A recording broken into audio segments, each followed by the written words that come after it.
the image of the profession is something that we all inherited from the generation before us.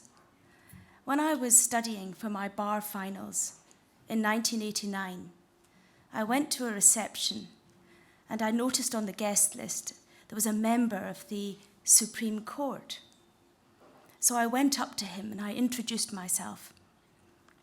And I was dressed in a sari because it was an Indian event, and I'm used to wearing traditional clothes.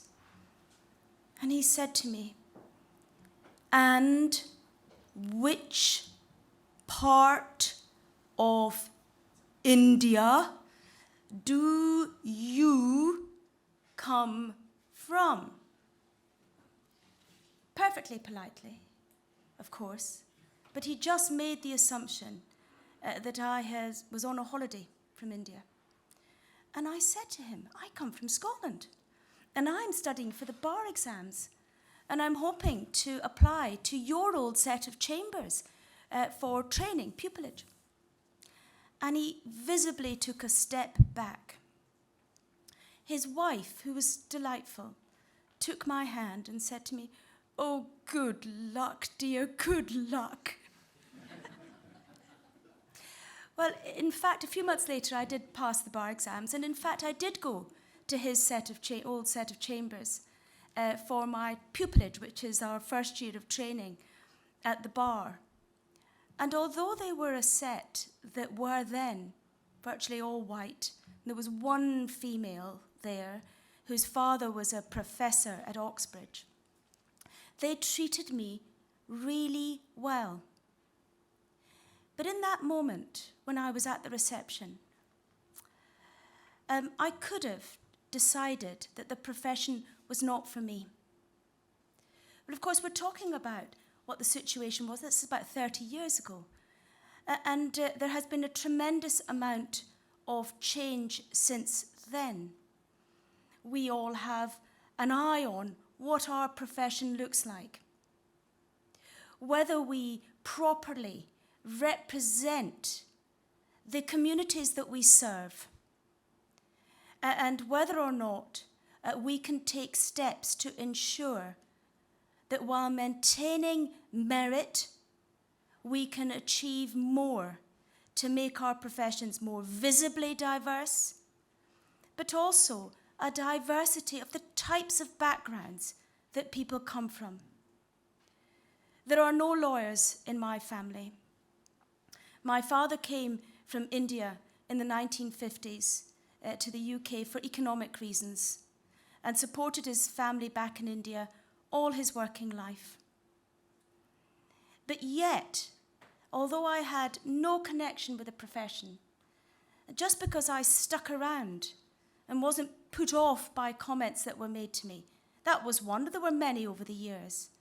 The profession was one in which I was able to enjoy a career and now enjoy a position on the bench. Geoffrey Voss, the Master of the Rolls, head of Civil Justice, and a former ENCJ president, spoke in October 2022 about reshaping legal service. He mentioned 3 areas. The first one was diversity. He said, how do we make people from different backgrounds more comfortable and feel more included? We all know that there is really no simple answer to that. And yet we're all trying to find it. How do we get people into the profession? How do we encourage them to do that? And once they're in, what do we do to make sure that the environment is such that they can progress? We in the UK have been looking at this issue for a number of years now. And we have quite an established group of judges who go into schools, speak to school children, explain what we do, and bring school children and university students from a range of backgrounds into our courtrooms so that we can show them what we do, how we do it, and make sure that our courts and our legal system is not alien to them, that the first time that they come in contact with a judge isn't the first time that they appear in a courtroom, if they ever get there as an advocate, but to make them comfortable and made to feel welcome. The other thing that we do is we encourage people who require or would like to have a mentor or a judge that they can speak to or a practitioner that they can speak to have that facility. And so that we are now targeting people very early on to make sure they know what we do, how we do it, and they can then decide whether it's something they would like to pursue. One of the points made by the previous speaker was that one of the difficulties for the legal profession is that law isn't taught as a subject in schools, and so it's more difficult to engage. But I have found, many of my colleagues have found, that schools welcome speakers from the legal profession, whether that's to young school children, just so that they know what courts do, or whether it's people who are considering applying to university. Access, familiarity, knowledge of how the system works makes a huge difference. And we're seeing that in the numbers that come into the profession. One of our issues, and it's the same issue that we saw in the slides that were presented earlier that applies to women, is retention. Once people come into the profession, how do we keep them and how do we support them? And personally, I think that's a more difficult issue.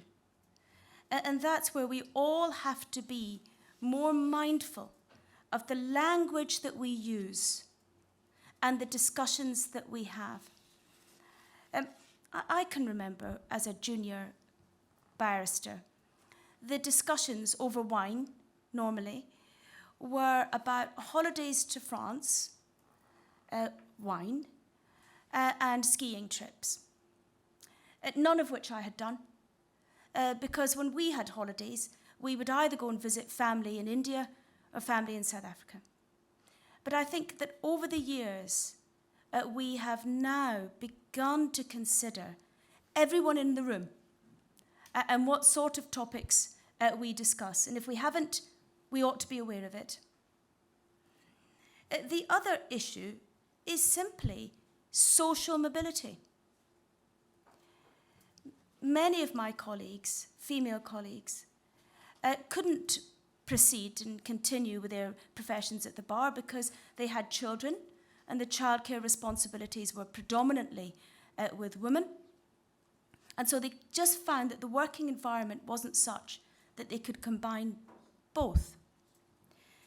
I also have children, but I had them a little later, and by the time I had my children, I've got 3, I was established in my set of chambers. And so I was able to say to the solicitors who were sending me work that I wouldn't travel more than 15 minutes from my home. But not everyone's in that position. And so a lot more needs to be done to consider, how do we retain good women? How do we retain people from backgrounds where they can't afford to pay for very expensive childcare? And that's the way in which we will be able to make sure that going forward, going up into the senior levels of the profession, we have more diversity of not just the types we can see, not just race and gender, but also of background. I'm going to speak to you now, if I may, about judicial appointments, because I'm involved in judicial appointments. And one of the things that we're really interested in the UK is how do we make sure that our judiciary, our judges, also reflect society. And we believe that a more diverse judiciary is a better judiciary. The more views there are around a table of judges, then we can serve our public better. And we're very interested in making sure that our rule of law, the way in which we're perceived and the way in which we deliver judgments and deliver justice is outstanding, because that is, we think, one of the hallmarks of a proper functioning society. So the slides, please. So the race to the bench, just an overview of our judicial appointments. Can I have the next slide? Oh, sorry, I meant to do that myself. Okay, I failed at the first hurdle. Right. The first thing that we do is we advertise the judicial appointments that are coming up. And that may seem an obvious point, but before, we didn't do that. And people didn't know when they were meant to apply for jobs. So now it's all available on the Judicial Appointments Commission website. The second thing that we do is we make the process, the application process, clear for everyone to understand and to prepare for. It always involves some form of self-assessment, whether that's a CV or some bullet points which the candidate has to give evidence about. The second thing that we always have are some independent assessments. Not your friends who'll say, this is a really good man and he would make an excellent judge, but people who will actually speak about your work, what you've done, and what the outcome has been of your work. Eligibility. How long do you need to be qualified? What else do you need to make sure that you are eligible to apply for the appointment? There's no point, is there, having applications that people have spent a long time putting together to just find that they fall down on the first hurdle. Shortlisting. For some judicial posts, we get thousands of applicants, in particular for the part-time fee-paid judge roles. And so we always need a way in which we can narrow it down and decide who goes through to the next stage. And then there is a selection day, when there will be an interview so that the candidate can be asked about what they've put in their form, but also why they think they're suitable for the role. And sometimes there's also a test that's included, some sort of scenario, we call it, where you say, this is the situation in court, what would you do about it? And then after that, there are statutory consultations, and that is when we ask people more senior in the judiciary for their views about a candidate. And the very last two, character. We want to appoint judges of good character, and then following that, the recommendation comes to our board to consider. And we look at all of the information available to us when we make that decision.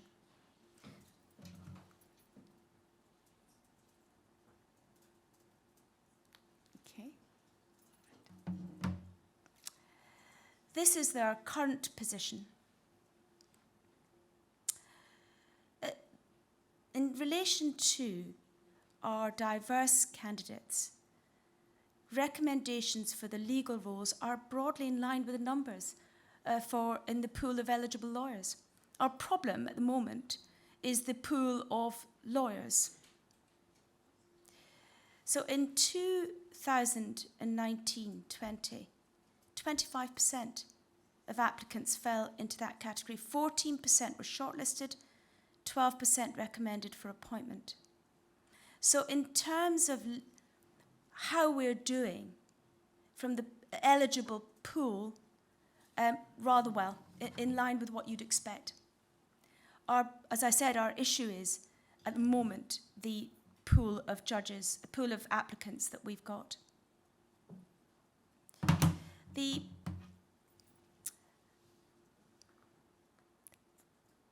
area that causes most controversy, and the one which we're all trying to get right, but there are really no easy answers to this, is fair selection. Because what might appear fair to me might not appear fair to somebody else. But our aim is to select fairly. And we are very keen to get this right. So, we have one of the commissioners that is assigned to look at all of the positions and what happens in each part of the exercise. But the part that we're really interested in at the moment and focusing on is our targeted outreach. We are actively going out and speaking to candidates who are concerned about how they're going to apply and what they need, and helping them through the process. And then what we do with that group is we monitor their progress through the exercise.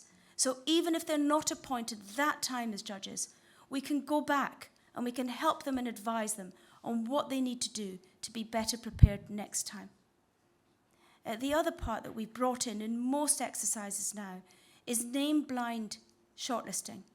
And that means that there can't be any unconscious bias when looking at an application form. That, I think, is really important. And the exercises that I'm involved in at the moment, and I'm involved in looking over the circuit judges, so that's all the trial judges' appointments, and also our part-time recorder appointments. Those are my two exercises at the moment. And I've been looking at the names of the details of the people who've applying, and I can't work out who they are. So everyone's given a number, and that's the way the shortlisting is done. We also make use, more and more, of our equal merit provision. And that means that if we have two candidates, or more often, who have exactly the same score at the end of the exercise, we will appoint the person who is in the group that is least represented within that part of the judiciary. And often, not always, but often, that means the female candidates, though we're doing better with appointing more women. And often then, it's protected characteristics, whether that be diversity of background, which school people went to, or whether it be their race, or whether it is their religion as well. So we look at the stats of the judges in that area, and then we work out what are our targeted groups. And our aim is that where we can, we appoint on merit, because that is the criteria for appointment, but we also improve the diversity of the judiciary.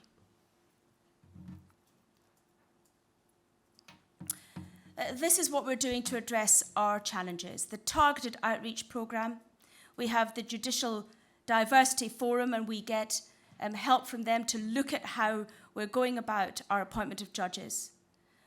We have a pre-application judicial education programme headed up by a very senior member of the Court of Appeal to try and expose potential applicants to what it's like to be part of the judiciary, what experience they need, what we're looking for. And we have ethnically diverse selection panels. More often than not, our panels now include at least one member of the selection panel that is diverse, and our number, and there are a whole range of them, of projects that we're involved in.